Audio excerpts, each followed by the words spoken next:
gentlemen, welcome to Take On Sports Podcast. As always, is a podcast made by the fans for the fans to hear from you guys. The fans will get the boys in here. Catch it on Spotify, Apple Music, and Amazon. What's up? Yo, Cowboy up. How about them Cowboys? Yeah, Cowboys handle business against, I don't know who came up with the name Teflon Tom, but Cowboys handle Teflon Tom, I guess. I don't know. That's the weirdest name I think I've ever heard anybody come up with. Yeah, Tom Brady stinks, dude. Tom Terrific. But yeah, it's either Tampa Tom or Tom Terrific, or what are we going to call Tom if he goes to Miami? Miami Tom, dude. What do you, I mean, I don't know. Latino Heat Tom. Yeah. Latino Tom, huh? Yeah. Vice City Tom. We're going to have to. We can go with that one. Vice City Tom. I like that one. All right. I got a couple things for you guys to talk about. That'll get us a little involved, huh? How about the Vikings being frauds? Of course. I mean, here, I'll spit off some information for you guys that'll kind of even out. Wait, how do you spell frauds? There we go. It'll kind of even out the field, maybe just a hair. But we all knew they were kind of frauds coming into this, right? Vikings finished 13-4 with the worst-rated defense going into the playoffs against the worst-rated offense, the Giants, going into the playoffs. I don't know. I mean, what do you think of the down? Obviously, the defense was a downfall for the Vikings because we can't blame this on Kirk Cousins. I don't think. I mean, he had one bad drive all game, and it was it was the end of the game. Vikings have been doing this all year. They've been escaping and winning these one-score games. They were like 11-0 in one-score games. That's crazy. And we've seen seasons where other teams have been the opposite, right? Like literally 11-0, a 13-4 team could be a 4-13 team. And the Vikings are that. They were essentially a 4-13 team or whatever in the playoffs. Like that's just the way it is. That's the way how I saw it. And Giants, who were also pretty fraudulent. But I mean, that way it was the battle of the frauds, and the true fraud lost. So Giants, good for them. But yeah, I mean, Vikings 11-1 now, and the one loss in the playoffs, get wrecked. Like it is what it is. So what do you think? I don't think the Giants are the same team without the man Justin Jefferson. Obviously, I mean, I think he really brings life to the offense more than any receiver helps any other offense in the NFL. If that makes sense. He's a man possessed. They had to pay him a lot of money in the upcoming off seasons to keep him around, and I think he'll stay and they'll do good. What really hurts, I think, the Vikings is. I mean, I think it's Kirk Cousins. I mean, Kirk Cousins hasn't played terrible in a lot of games this year. He's played really good in a lot of games. But he's really just one-dimensional, He's one-dimensional. And I say that by he's not really a run threat. He's not going to get out and burn you for 30 yards down the field every single drive if he escapes out of the pocket. So I think that's what holds him back. But I'm more impressed by the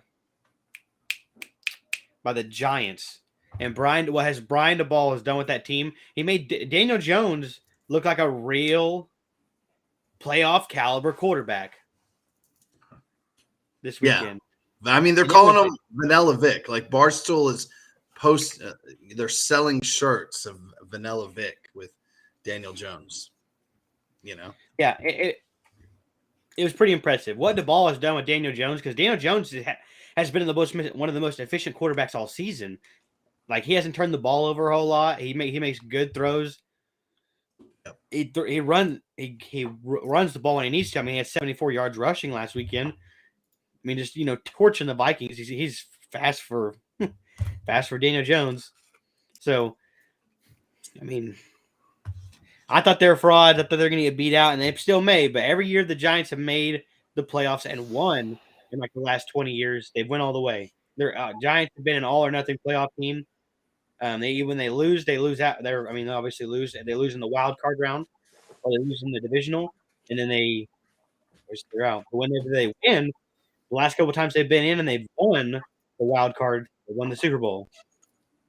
So, do with that what you will. Okay. Yeah. Impressive win. Rookie head coach, Dayball, second round of the playoffs. Yep. So speculation that the NFL rigged this game by not giving Kirk Cousins the 1:00 time slot. That's just a small conspiracy there. No, both quarterbacks played extremely well. I mean, Daniel Jones is going to get a contract extension based off that win alone. It's unfortunate because I think he's poverty. I think he's in the same category as Justin Fields. He's a guy that you take a chance on, right? It hasn't panned out. This is the first year it's panned out, right? This is also the most rushing yards he's ever had as a starting quarterback, too. He had 708 yards rushing this year, which shows a lot that Brian DeBall knows how to use his Daniel Jones the way that nobody else does, the way that the previous guys Judge and I can't remember the dude before him, Shermer or something. I can't remember, but they didn't know how to use Daniel Jones. DeBall does know how to use Daniel Jones. So I think Daniel Jones is probably going to get a contract extension solely based off this game. I mean, he had an incredible game, 24 for 35, 301 yards, 2 touchdowns. Coaching matters, man. Coaching does matter. Coaching matters more in football than any other sport, in my opinion. Brian DeBall is where it's at. Now, where the Vikings can improve is Kirk Cousins. He can be that guy. Like Seth said, he's very one-dimensional. He can be that guy. You got to get defense, man. I mean, everybody out there is walking around with an AARP card on defense. It's like they got to get some young talent in the draft. They're going to have a high pick or not, a low pick, I guess, if you go backwards, right? They'll be in the 20s, late 20s, somewhere around there, like 24, right? They were the first ones out. So they'll get like 24. Draft defense. I mean, go hard on defense. And I'm not talking, let's just get an edge rusher. No, you need corners. You need safeties. You need D-line. And you need linebackers. Eric Kendricks is getting old, man. And I can't name another linebacker on that team that's worth a damn. Harrison Smith was his 79 speed. Harrison Smith is still a baller, but he should be more of in like a selective role, like rushing off the edge, not really dropping back into coverage. They need to get like a younger, more efficient guy to be dropping back in coverage. Yeah. That's just my thought. But the Vikings proved to be frauds, 1-score games, so we'll move on from that as we roll into a guy who, should he have a job? How does Brandon Staley have a job after blowing a 27-0 lead, as well as playing his guys in Week 19, fracturing Mike Williams' back? Absolutely idiotic decision. Seth, what are your thoughts here? Should Brandon Staley – they fired the offensive coordinator because they blamed it on all Joe Lombardi, right? It's like, this is all Joe's game. We're not slowing the pace of the game. We'll find a new OC, which is going to be the most coveted OC job in the NFL, I think. But this is all on Brandon Staley, is it not, Seth? I think it would be on Brandon Staley. So, of course, the Week 18 fuck up. Why are everybody questioning when you ran him out there to begin with, and now he's, obviously you paid the price for that. You lost like I said the other day, I think that Mike Williams at right now, when you talk about star potential, it's got to be Mike Williams over Keenan. Keenan's still a guy, but he's losing a step, in my opinion. Just my opinion. Mike Williams is your 6'4" go get it guy. This Staley should have had his job absolutely taken away, because look at the man that's waiting in the wings in Sean Payton. Where is he going to go? Where is he going to go? I mean, you have a chance at that with the Chargers because he sees your potential. I mean, you got a good defense, you got a star quarter, a number 1 receiver, a number 1 running back, and a rebuilding offensive line. So I mean, very appealing, and you're going to have a playoff draft pick position. So I don't know. I would have probably. And it's a loaded wide receiver class too, so you can always go get another guy.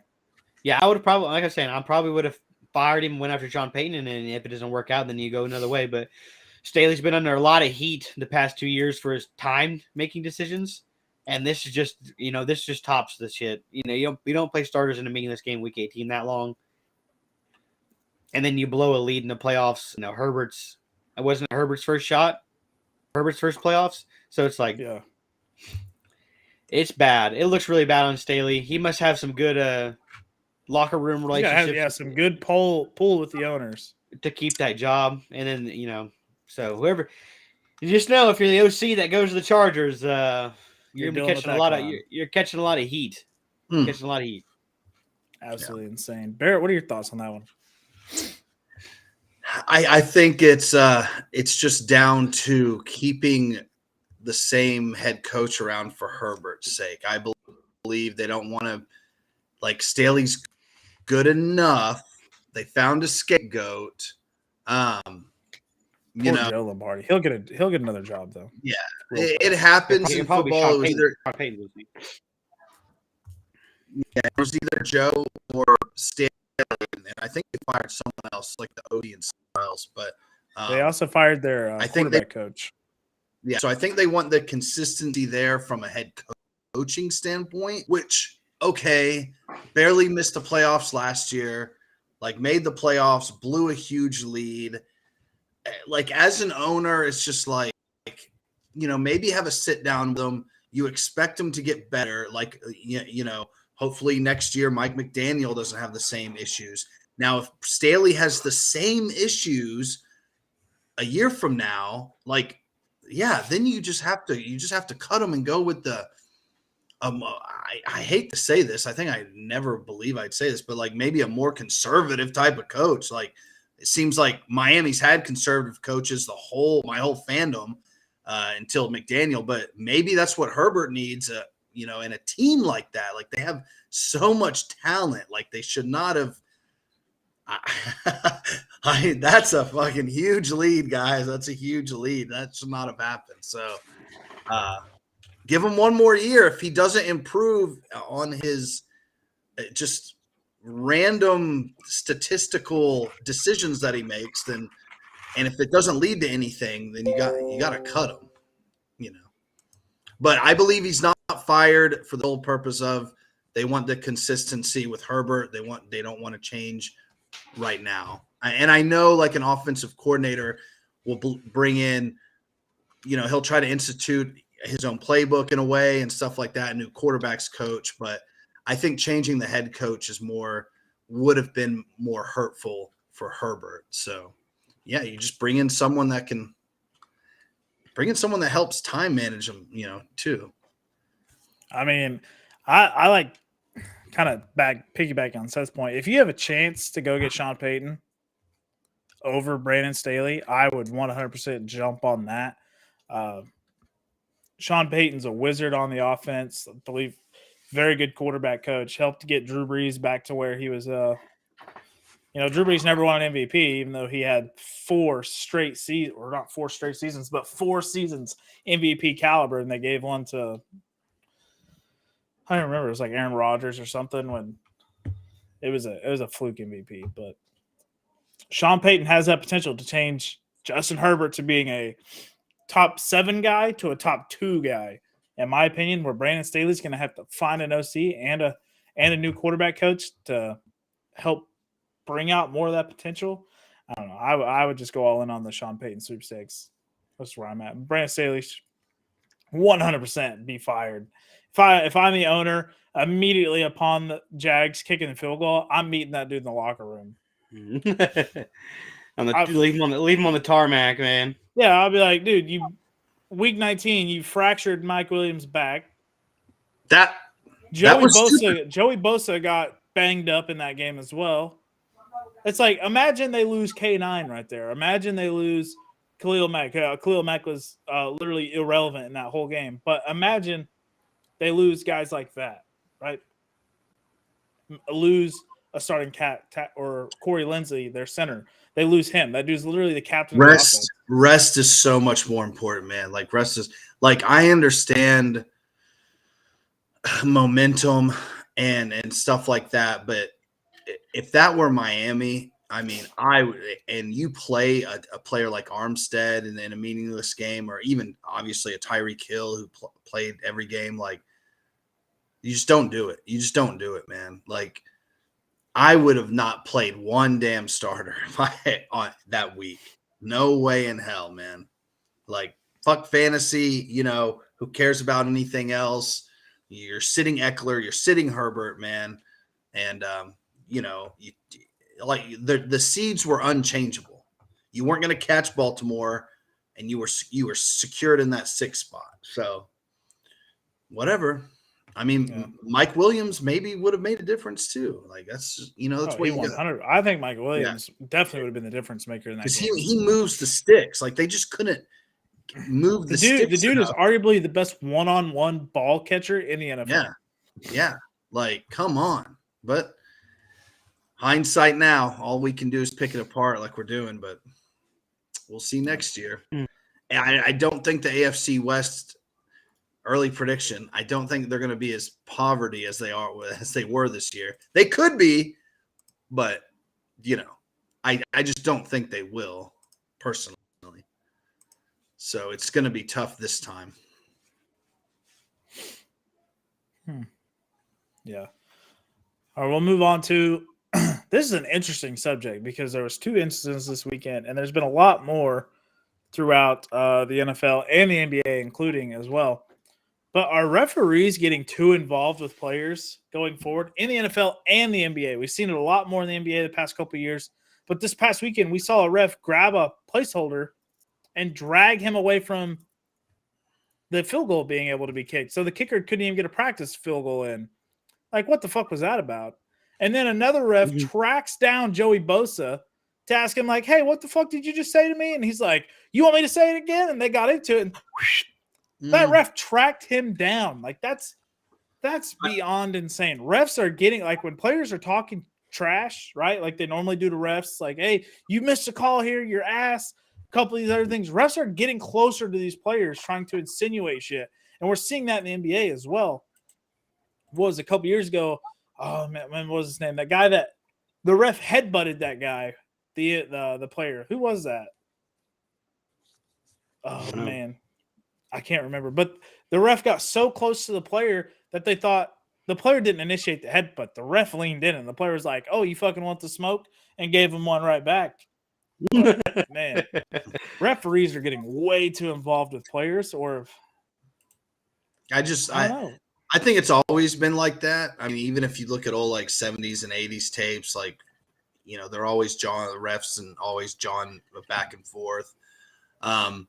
As far as like touching them, they should not be touching the players. Like they should not have grabbed the one guy for the practice kick. Like I think that was an emotional thing. We don't hear. Thomas Morstead he dragged down, wasn't it? No, it was the Jags kicker. Yeah, it was the Jags. Was it? It was the Jags holder. Yeah. Yeah, if I find that guy, I'm literally turning around and letting that ref have a fucking earful. Right. I think, and he might have got fined for that. I mean, we don't hear unless it's like a huge deal. We don't hear too much discipline on refs. But as far as the talking, like I don't know. I just think it was a couple of one-off instances, especially with like Bosa and stuff. I think it's always going to happen. It's part of the game. I mean, shit. Like NFL coaches, they would get if it were anything like baseball, they would get NFL coaches would get thrown at every game. There'd be one NFL coach, maybe multiples each week, getting tossed out. The way they verbally abuse the refs. I mean, even little freaking McDaniel like got into the ref's ass over a couple of plays. Like so they don't throw coaches out like they do in baseball. But I just think there were just a couple of high visibility instances, but I don't think it's an issue per se that needs to be looked at further. I think refereeing as a whole, holy shit, yes. I mean, something needs to happen, but it's just consistency. That's all you need to be is consistent. Don't don't not call, or call the flag on this play or this player, and then a week later, a similar play happens to a different player or almost the same exact way, and it's not called or it's called. Like, that is the issue with officiating. The biggest issue right now is the consistency of what is and what isn't, and it's just so fucking annoying, man. Like, seriously, I don't remember watching football in the early 2000s, like it was not even that bad then. I just feel like it's gotten so much worse. And I feel for the refs too, because they are under the most scrutiny now. There's cameras everywhere. There's replays. I mean, the ball has chips in it and all this crazy shit. But just that's all we want is just consistency. You know what I mean? Yeah. So I'll show you this video. It was Sean Livingston that this happened to. I mean, watch this ref lean into this. This is the instance I was talking about. That ref 100% instigates that right there. Sean Livingston's just like, oh, you want to come at me and get some of this shit. Throws him out of the game for that crap. Like, insane that that's happening. Get him out of here. Shouldn't have been that close to the ref's face. Oh, come on. That ref was way out of line. I don't know, Seth. Are you noticing this trend as well, or am I the only one that thinks this is trending upward? I think they're getting a little more like quote unquote ballsy about talking to players and stuff like that and getting in their faces and stuff. But it is what it is. You can't really crack down on officials because the NFL is going to have the officials back for most instances, and they're going to get suspended unless it's like really, really like really against the official. What I'm trying to say is their fault. So it is what it is. I've seen a couple instances where, they come running out and they block the field. I mean, that one right there was like, what the fuck? You don't grab a dude and jerk him off from his stance. I'm not saying you get hurt, but that was wrong. That was big time wrong for sure. Yeah, but there's an instant. Then they're not letting the practice kick anymore, and I don't know what the hell. Why not? Because why? I saw the game. A couple weeks ago, a ref come up and actually reach his hand out and block the kick. It's like, what? Why? What are you doing? What are you? You're just trying to get TV time. I think that's what a lot of it is. It's a lot of TV time. That and according to Sean Payton, I guess coaches can't ask for a measurement anymore either. I was hearing him talk. So, because usually you get a little extra time, and maybe that's what McDaniel was trying to do, was ask for a measurement, and they just straight up didn't give it to him. But who knows? Oh man, speaking of advance, we should kick it right into that Fins game, huh? Nah. I mean, Skylar Thompson, the defense carried the Fins. I don't know. I don't have very. I just want to talk about one thing with the Fins game, and then I'm sure Barrett would like a little bitty rant. So let me just kick it off by saying, I don't know what the fuck. I mean, we watched it at the same place. I don't know what the fuck McDaniel's doing out there to get the play calls in so late. That drove me up the wall, and honestly, as a guy pulling for the Fins, pissed me clean off. Like, how the hell are you getting the plays in with 9 seconds, 8 seconds, and the clock is literally hitting 0 25 times in the second half, trying to get the ball snapped. Seth, dude, it wasn't just this game. It's been like this all season. I have watched every game but one, the Jets game, and it has happened all season. It's just something McDaniel has to do better, and because it was a third string quarterback, I just think that there was a lot of terrible factors, and it sucks. Miami could have won. Winnable game. Yeah, very winnable game. Listen, so if we take it back to when Baker Mayfield showed up to the Rams, right? Sean McVay kept that offense so simple. When they got to 2-minute offense, he was literally just hand signals. Baker was giving out hand signals to call routes. That's the simple stuff. I know Skylar Thompson, a rookie 7th rounder, Kansas State. He was primarily a runner at Kansas State. But that's another topic to talk about. Where the fuck was that dude not running the football? But we'll digress into that a little bit later. McDaniel's taking the whole play clock. literally, they're not coming out of the huddle till 6 seconds, right? And then counting down 2 seconds. What's with the motion? There was, if you look at the stats of that game, there was 94% motion on the Dolphins offense. That's what they do. 94% of the plays had motion. They do. I know.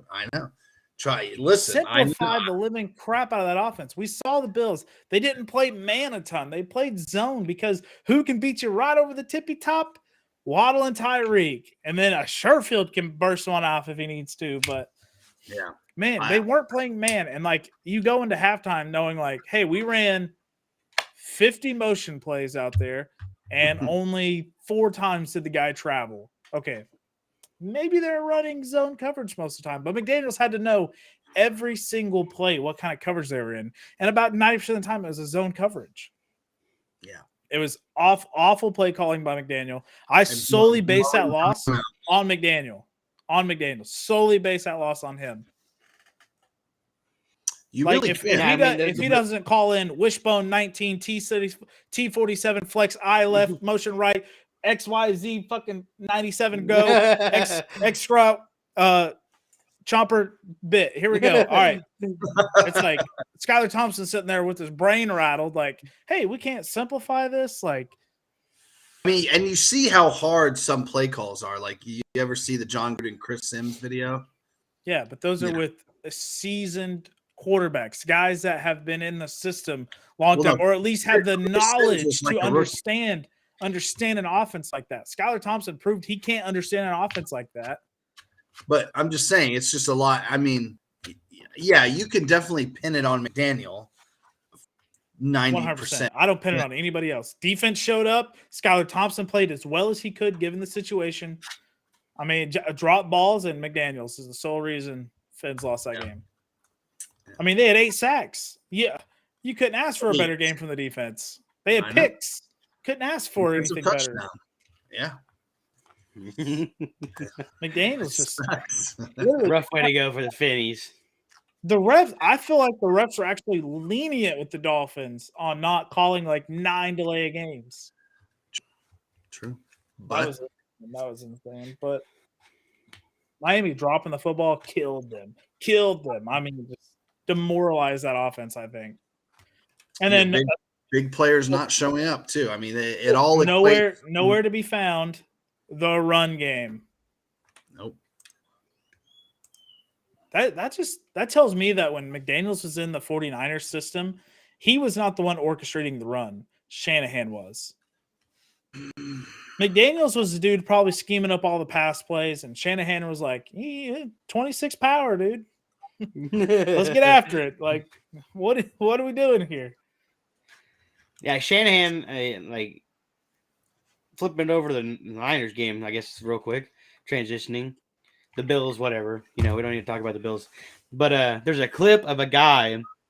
Shanahan came on the field, and the who'd they play? The Seattle. Seattle guy bumps Shanahan, and then they just powered the ball at him like 8 straight times or whatever it was. So he bumped Shanahan, and Shanahan was like, "Oh, you guys want the fucking smoke? Well, we're gonna pound that for 8 fucking runs. Better get ready." And they just power that thing in the end zone. So I can believe it's Shanahan. That was, the run guy. I think McDaniels got way too much credit for that 49ers offense being the way it was with Jimmy Garoppolo. And he was the OC. Yeah, but I guarantee he was the OC of passing, not running the ball. Maybe. Because, I mean, we've seen videos McDaniels walking down the sideline and be like, I think I'm going to call all pass plays on this drive. Like, I don't know if you're a smart OC. It's like, well, if you had Tyreek and Waddle, you have Tyreek Waddle and a competent running back or a competent quarterback, you still that's where run the football. That's where Miami needs to draft this year. Either a corner, or they go running. Do you think they need to cut all the Jeff Wilsons? Cut everybody but Jeff Wilson. What's wrong with Mostert? Just keep Jeff Wilson and Mostert. Mostert, I've never seen a dude get more injured on a football field than watching Mostert play. You tackle that dude, he's coming up limping. It's about as annoying as seeing Zeke do 2 straight plays on offense and going to get in a tank of air. Mostert was fine like all season until he broke his thumb. Like that's not on him. None of the other injuries are on him, but the dude is injury prone. It's like I'm not building my franchise or my running back room around a 32-year-old injury prone running back. Mostert is not 32. First off. Second, I don't think McDaniel's system. Yeah, McDaniel's system doesn't need Mostert's 30. A top back, just leave the 2-back system. That's fine. Don't waste your resource on a running back this year, honestly. That's awful draft advice. That is awful. They need inside linebacker and secondary more than a running back. I'm honestly going to say your linebacker core looked fantastic in that Buffalo Bills game. In the one game, I don't think I've ever seen them play better. Actually, Jerome Baker looked like a stud. Van Ginkel looked like a stud. No. I was impressed by that linebacker core. I was impressed by the secondary. Your whole defense was absolute top notch. It's the fucking running back. No run game, and the 40 word offensive plays that are coming in to the headset. That gotta go. Can only improve. I guarantee. So listen, most OCs when they call in a play, right? They say the original play. It's pretty lengthy, right? You were and then they throw in a kill. Well, it ticked me off. Fins had every chance to win that game, and McDaniels blew it. I know. So they call in a regular play, right? They call in the OG play. Then they call in a kill play, right? Kill play is usually a check down run or a check down screen, something super simple, right? Slant routes, like, hey, let's just run slant routes inside. The kill play is super small and simple. It's never overcomplicated. I feel like McDaniel's out here giving out the most complicated kill plays as well with the actual play. Could be. And the motion. Holy fuck. All right. But let's get off McDaniels because that dude just irritates the living piss out of me. Someone had to have been mic'd up from that game, so we'll find out. It's just like watching games like that and watching other OCs. It's like, man, how the fuck do you start and like get into that role? Because I want to know, dude. I want to get in there. It hurts. But we move on. Berit. We have the playoff edition, right? So we did the wild card. We did the top 5 for the wild card. The Elite 8. Top the 8. Elite 8 on who Barrett has listed. Here are the 8 teams with a new gold background, dude, to show how prestigious this list is. That is very nice. That is very nice. Let's start with number 8. Giants. It was the battle of the frauds. I don't want to take a lot of time with this, but they beat the greater fraud and the current frauds, and then they will get waxed by these. All right. Now the Jags, it was tough, man, because I like the Jags, but you don't let a team go 27-0, and yes, you came back, but you don't. I don't know. They're going to they're probably going to lose too. And then at 5, I have these,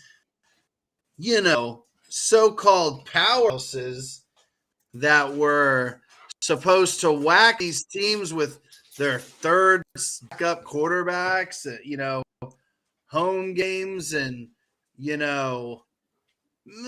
didn't really go to plan. Easily could have lost. Bengals could have lost. I mean, if Huntley brings that ball down for the sneak, I mean, talking about a 14-point swing in I think it was the fourth quarter. Like, holy shit! Like, Bengals really could have been some serious. And then the Bills, we've already talked about it. Like, Josh Allen had 3 fumbles. One was picked up, returned for a touchdown.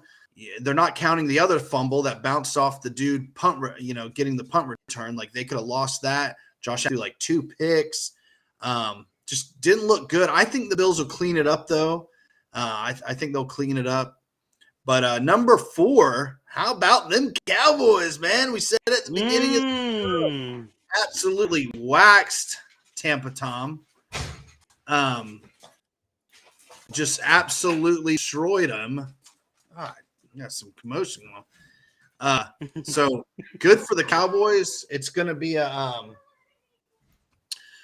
good game between the Cowboys and the Niners, who are number 3, because I think they had the biggest win. Sorry, Cowboy fans, they just absolutely ransacked the Seattle Seahawks in the second half. So it's gonna be a great game. I got San Francisco 3. The last 2 teams are kind of by default, So, I mean, Eagles and KC, it's Jalen Hurts good. I guess it is. And then Kansas City, man, number 1. What do you guys think? I like the reasoning. I like the list. Yeah, I think the list is fine. It's kind of tough going with 6 through 3, honestly, right? Because it's like you got the Bengals, right? Super Bowl. You're right. Like trying to make a run back towards the Super Bowl. The Bills obviously are a powerhouse to deal with.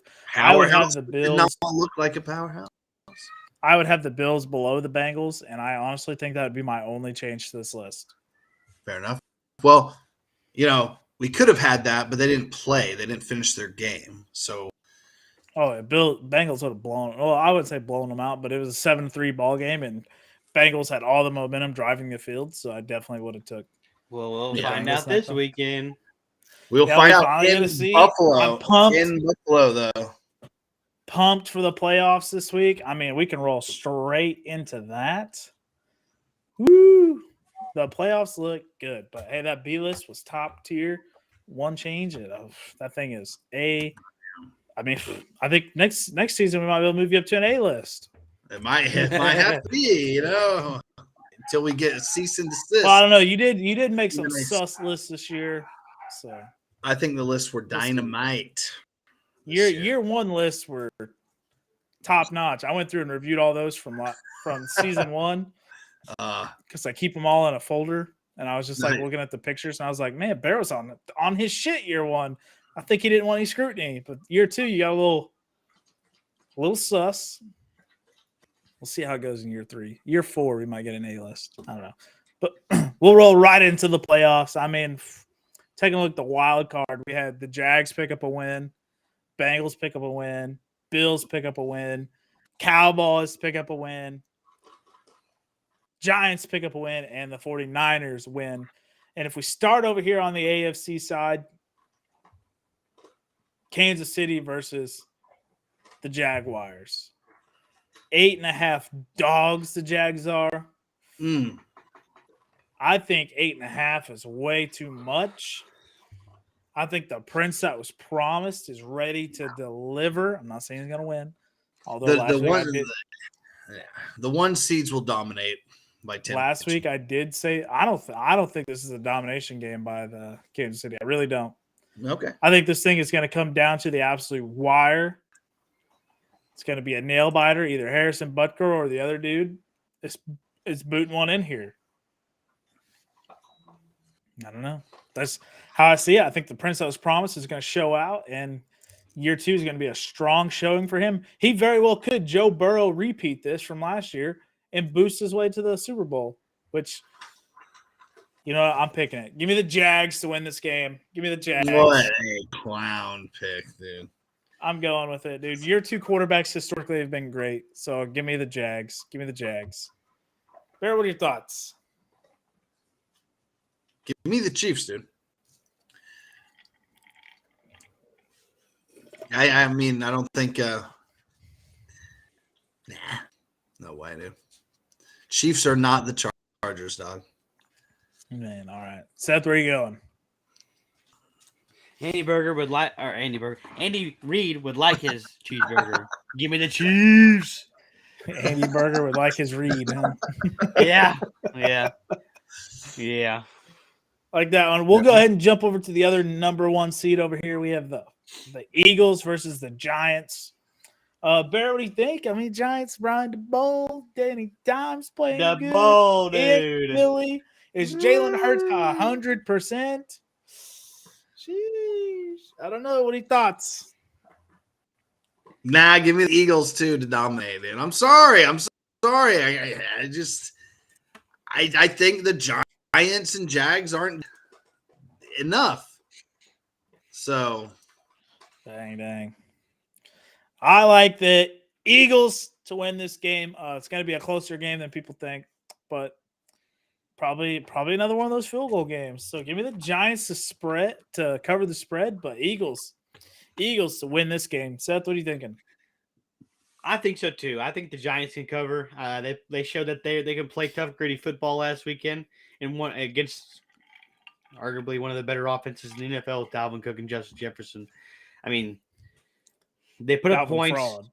Yeah, well, he didn't do very good, but they put up points and their defense did what they needed to do versus versus the top NFL receiver, in my opinion. So I think the Giants cover here 7.5. Maybe if it was 7, you take the Eagles because they can push it. But if you're a sports betting person, plus 7.5, I take the Giants to cover that spread. Yep. All right, we'll move on to Buffalo and the Bengals. Buffalo gets the. This is a neutral field? No, it's not. No, the only neutral field is Buffalo versus. That's right. Chiefs. That's right. Is that Buffalo? Give me Joe Burr, baby. We're gonna see Joe Burr and Trevor Lawrence in the AFC Championship. It's a new age, dude. The top 5 quarterbacks are gonna hail in the AFC for like the next 10 years. This guy's making all the wrong picks. Give me Joe Burr. Easy win here. What do you think, Barrett? I think the Bills are going to tighten up. I think the Bills and Chiefs will meet in a neutral field. I think it's set up. Listen, I'm not saying it's like rigged or anything, but I feel like this is the matchup everyone wants to see. They want to see that rematch of the divisional last year, but this time it will be on a neutral field. Bills versus Chiefs. Winner goes to the duper. So, winner to the duper, huh? Yeah, give me the Bills. I think, Miami actually played the Bills tough all season long, so I think they kind of had their number with that. So, it's going to be interesting. It was 3 or less points a game for Miami and Buffalo. So, so I think they just had their number, a little rubber match right there. But, yeah, I think Josh Allen at home takes care of business right here versus the Bengals. I really don't have a great reason why. It's just the Bills are a wagon. So,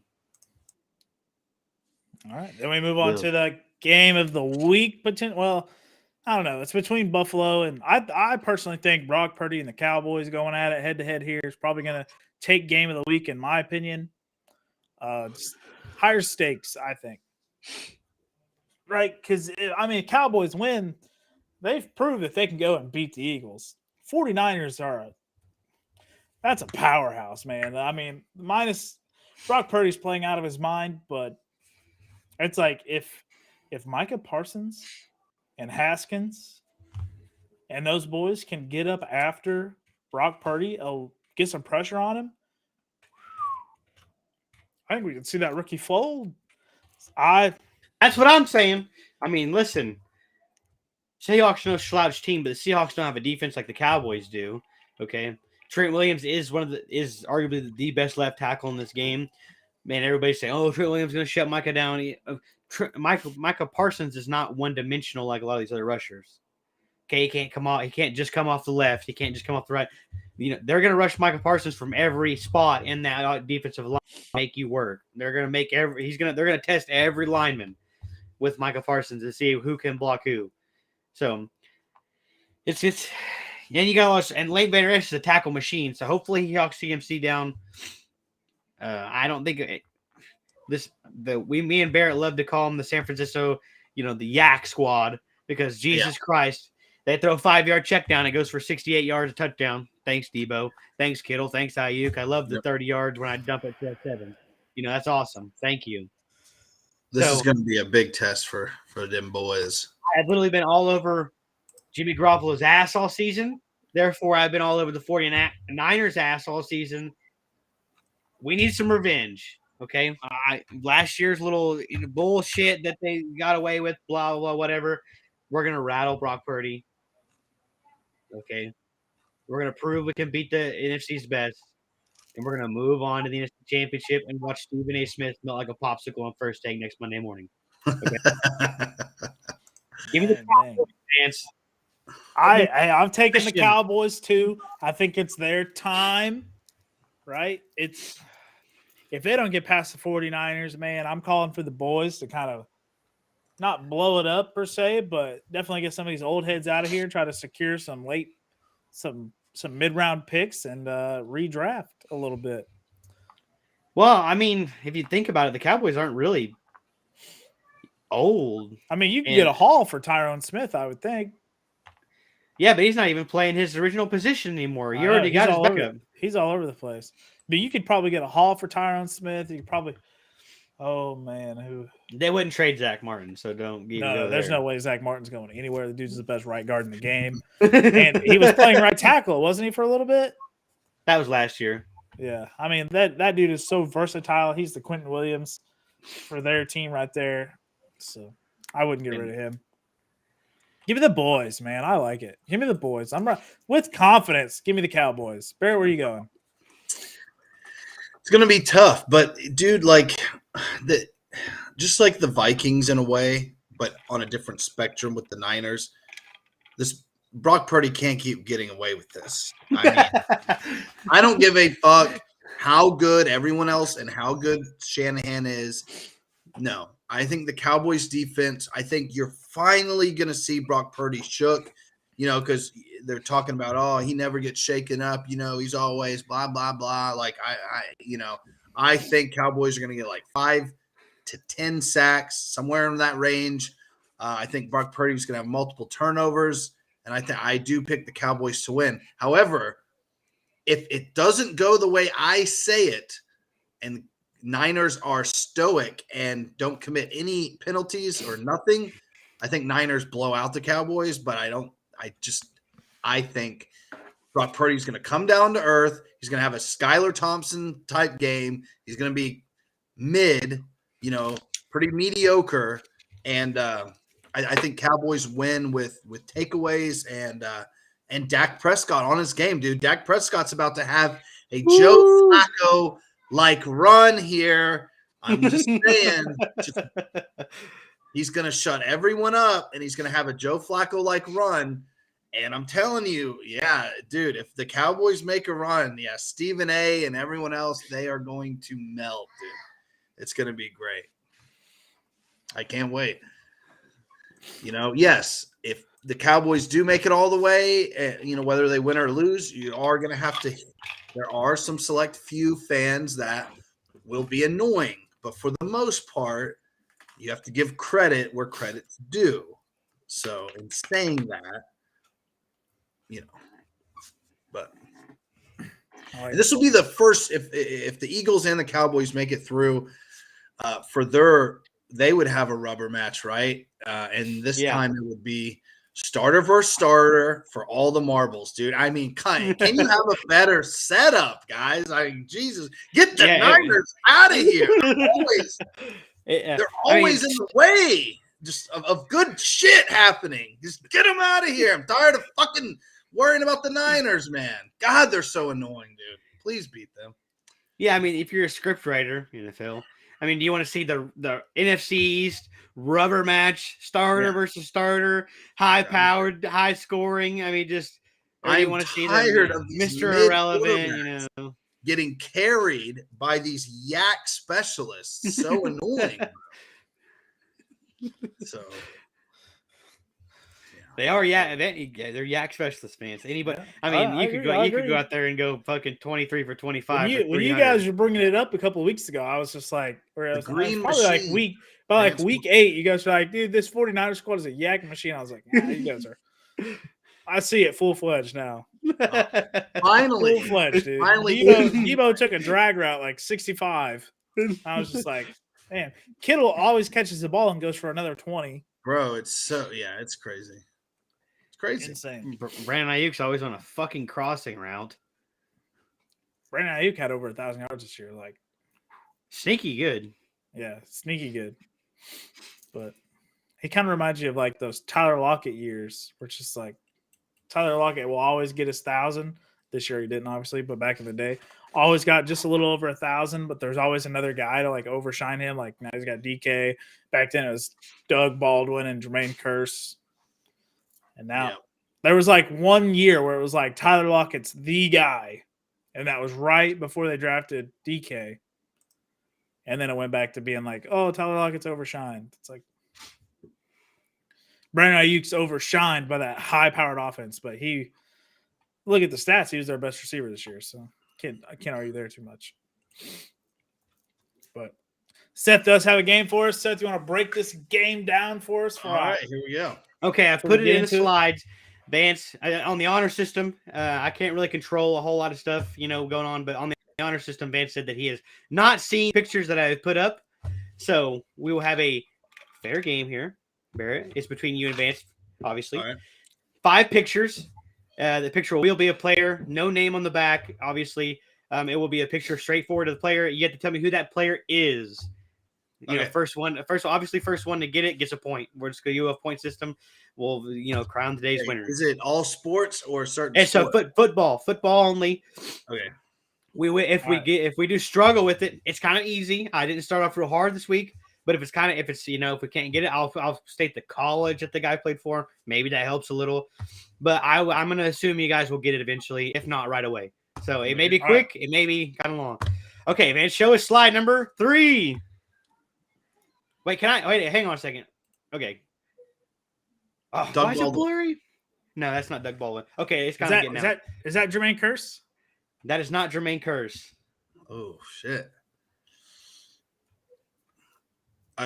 Now it's all time, right? Not current. It doesn't have to be current. It's not current. This is all time pictures, but it's not like bullet. But I don't even think it's before.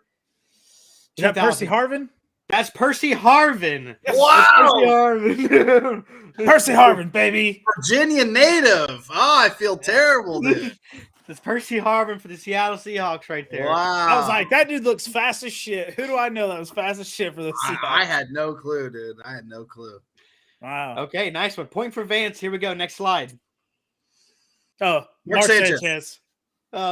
Okay. Come on, dude. Butt fumble. He's the most famous guy in Jets history, probably besides Namath. Hey, I gave you an easy one. Like I said, it's not really hard. I think I squeaked that one out, right? I don't know. Give us a point apiece. Give us a point apiece there. What? 2-1. 2-1. Go next slide, Vance. All right, here we go. LaDainian Tomlinson. Oh, Vance.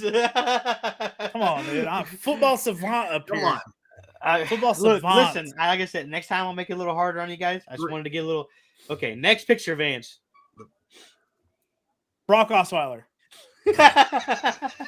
baby. Did you know that, Did you know that, Barrett? I mean, no, not off the top. I would have had. Look at him, dude. 6'8", 245. Brock Osweiler right there. Yeah. Jeez. Dang it, dude. Yeah. All right, good one. You got one more slide after this? One more. All right, here we go. Stroked. That's Dwayne Bowe.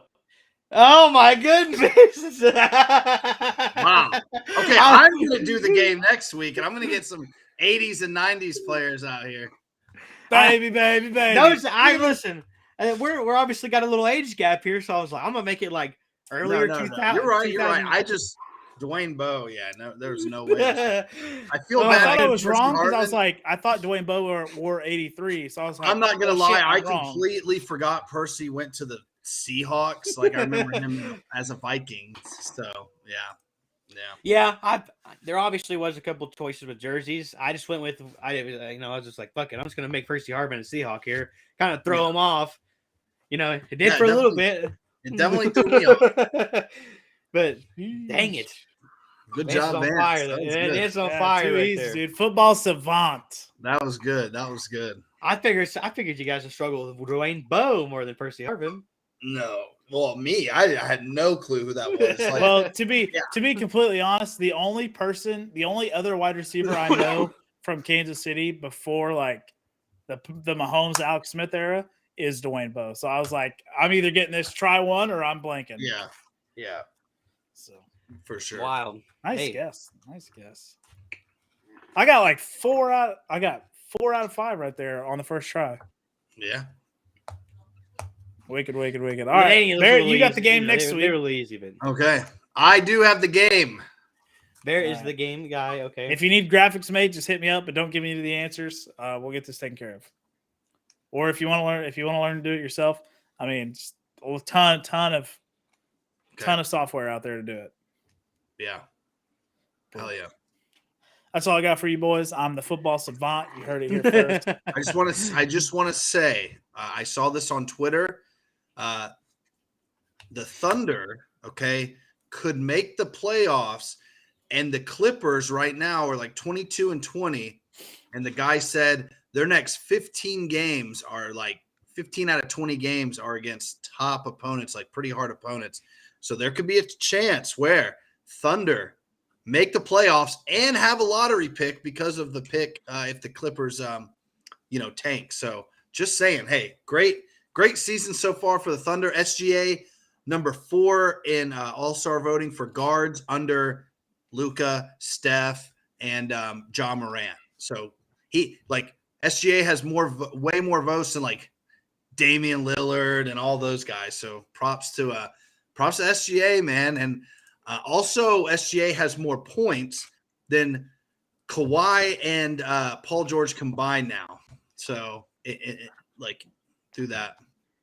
Pretty wild. That's a crazy stat. Yeah. Yeah. So SGA, dude, I'm telling you, he's a dog. He is a dog. That is a wild stat, seeing how PG's been playing since the beginning of the year, and Kawhi just came back like. No, I think it was like Kawhi came back December 14th. I think it was like total. That's insane. Like since the trade or something like that. I don't know. It was he had like barely passed it. No way since the trade, because Kawhi averaged like after that trade, Kawhi went on a tear. Averaged like it was this season. Okay. Kawhi averaged like 27 points a game. That's right. Yeah. Trade, and PG was like 25.5 or something. Yeah. So this season, yeah.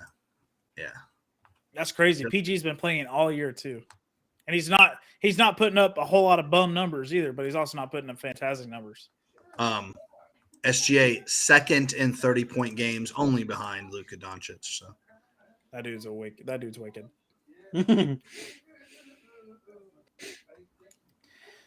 Barrett, we want a good game next week. Yeah, we need a good game last week. I mean, you guys ruined the week before. I ruined this week by going too fast. I mean, get us a good one. Make us think a little. Okay. I can do that. But don't I can't wait to dial see it back to the fucking 70s and 80s here. Whoa. I already know the answer. Do some research. I already know the answer. It's going to be Zach Thomas. There we go. Dan Marino. I know the answer. No, I mean, I have something similar, but with older popular guys. Let's see how, how football savant you really are, Vance. Yeah, that's what I'm saying. Like it's gonna be. I can go back to probably the 90s and be pretty accurate on what I'm going after. Well, these are gonna be basketball. Can go way farther back. I'm way better at basketball than I am football. Okay, well, I'll do a little multi-sport. I'll do a multi-sport. It'll be 2 football, 2 basketball, and a baseball player. Oh God, I don't know. All right. Pre-2000. So do your homework. Yeah, King Griffey Jr.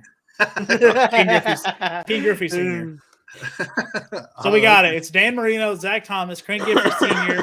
It's going to be Julius Erving and Michael Jordan. Yeah, Michael Bang. Jordan. There we go. There it is. Bang. Answered them all for you, Barrett. Too easy. We'll see. Too easy. All right, boys. We'll catch you next week on the next one, huh? Peace out. Go Cowboys. Peace, chicken grease. Go boys. Oh, go fans, Barrett. I imagine he would say. All right, ladies and gentlemen, thank you as always tuning in to Take On Sports Podcast. Hey, catch us on Spotify, Amazon, Apple Music. The replay will be live on YouTube. I guess we'll catch you on the next one. We got some good stuff coming up. Good playoffs coming up. We'll have the AFC NFC Championship game next week. A lot of stuff. Check us out on TikTok, YouTube, Spotify, Apple Music, and Amazon Music. See you later.